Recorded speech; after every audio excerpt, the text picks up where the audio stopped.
Assalamualaikum warahmatullahi wabarakatuh. Hai anak-anak, bagaimana kabar kalian? Semoga kalian selalu dalam keadaan sehat walafiat dan selalu dalam lindungan Tuhan Yang Maha Esa dimanapun kalian berada. Oh iya, ingat, selalu patuhi protokol kesehatan dimanapun kalian berada. Anak-anak, pada hari ini pembelajaran bahasa Indonesia akan disampaikan oleh Ibu Tata Irawati, yaitu Ibu sendiri, khususnya untuk kelas 7, bab 7 pada materi surat. Tujuan pembelajaran pada hari ini: 1. Peserta didik mampu mengidentifikasi ciri surat pribadi. 2. Peserta didik mampu mengidentifikasi ciri surat dinas. Anak-anak, apakah kalian pernah melihat surat atau kalian pernah menerima surat? Kira-kira apa ya yang dimaksud dengan surat itu? Mari kita cek bersama tentang pengertian surat. Menurut Kamus Besar Bahasa Indonesia, surat adalah kertas dan sebagainya yang bertulis. Secara umum, surat dapat diartikan sebagai salah satu sarana komunikasi tertulis untuk menyampaikan informasi tertulis oleh suatu pihak kepada pihak lain. Surat memiliki dua jenis. Jenis yang pertama adalah surat dinas, jenis yang kedua adalah surat pribadi. Di sini, Ibu akan menampilkan sebuah surat pribadi. Jadi, mari kita sama-sama mengenal ciri surat pribadi. Anak-anak, bisa dilihat pada layarnya masing-masing. Ibu telah menampilkan sebuah surat atau sebuah contoh surat pribadi. Ibu harap kalian dapat memperhatikan dan membaca surat yang Ibu tampilkan. Sudah selesai? Nah, hal-hal yang ditemukan dalam surat pribadi tersebut ialah: 1. Pengirim surat ternyata adalah Siti Aminah dan penerima surat adalah Nur Asia. 2. Hubungan mereka adalah teman atau sahabat dari kecil. 3. Unsur yang terdapat dalam surat tersebut yaitu tanggal surat, alamat surat yang dituju, salam atau pembuka surat, pendahuluan, isi, penutup, salam penutup, nama dan tanda tangan pengirim. Yang keempat, ungkapan kerinduan seseorang kepada teman masa kecilnya dan ingin mereka bertemu kembali.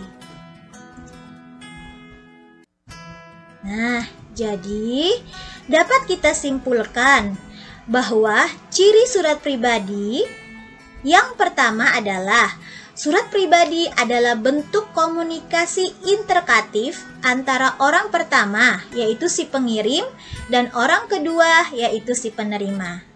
Yang kedua, surat pribadi berisi unsur, tanggal surat, alamat surat, pembuka surat, pendahuluan, isi, dan penutup, serta nama pengirim surat dan tanda tangannya.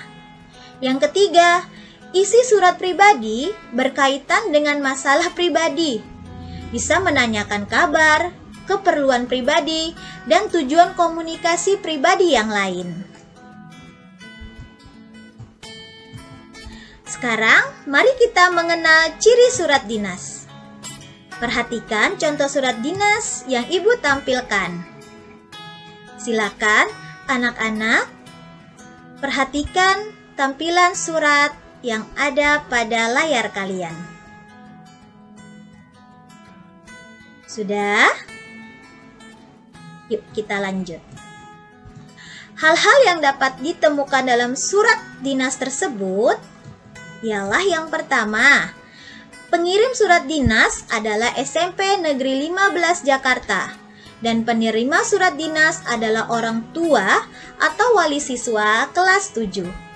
Yang kedua, pengirim surat dinas adalah sebuah instansi pendidikan, yaitu SMP Negeri 15 Jakarta, dan yang menandatanganinya adalah kepala sekolah. Ketiga, unsur dalam surat dinas yaitu kop surat, nomor surat, tanggal surat, ada lampiran, perihal, alamat surat, salam pembuka, isi surat, salam penutup, nama dan tanda tangan pengirim surat, dan stempel. Yang keempat, isi surat tersebut bersifat kedinasan atau resmi dengan tujuan mensosialisasikan kegiatan dan peraturan-peraturan sekolah. Nah, jadi 4 hal ini yang tadi kita temukan dalam surat dinas tersebut. Selanjutnya, dapat kita simpulkan bahwa ciri surat dinas yaitu 1. Surat dinas berisi tentang keperluan kedinasan yang bersifat resmi, ya. Jadi anak-anak, surat dinas itu memiliki sifat resmi. Yang kedua, surat dinas hanya boleh ditulis oleh sebuah instansi kepada instansi lain atau individu. Jadi yang menulis surat dinas adalah sebuah instansi, ya anak-anak. Unsur yang ketiga yaitu unsur surat dinas tidak jauh berbeda dengan surat pribadi, yaitu kop surat atau kepala surat, nomor surat, tanggal surat, lampiran, perihal, alamat surat, salam pembuka, isi surat, salam penutup, nama dan tanda tangan, dan terakhir adalah stempel lembaga. Ya, jadi ada beberapa hal yang sama antara surat dinas dan surat pribadi, tapi ada juga hal yang berbeda antara kedua surat tersebut. Perbedaan surat pribadi dan surat dinas dari segi isi. Surat pribadi berkaitan dengan urusan pribadi, sedangkan surat dinas biasanya berkaitan dengan urusan dinas yang bersifat resmi.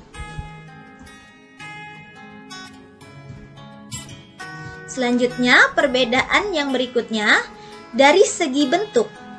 Surat pribadi memuat tanggal, alamat, pembuka, pendahuluan, isi penutup, nama dan tanda tangan pengirim surat. Sedangkan bentuk dari surat dinas itu lebih lengkap daripada surat pribadi dan ada tambahan yaitu stempel. Jadi ada cap stempelnya. Baik anak-anak, sampai sini bisa ya dimengerti tentang pengertian surat, perbedaan dan ciri-ciri dari surat. Baik anak-anak, sekian pembelajaran pada hari ini mengenai surat. Sampai jumpa pada pembelajaran berikutnya. Semangat selalu belajar dimanapun kalian berada. Ibu ucapkan terima kasih dan wassalamualaikum warahmatullahi wabarakatuh. Sampai jumpa.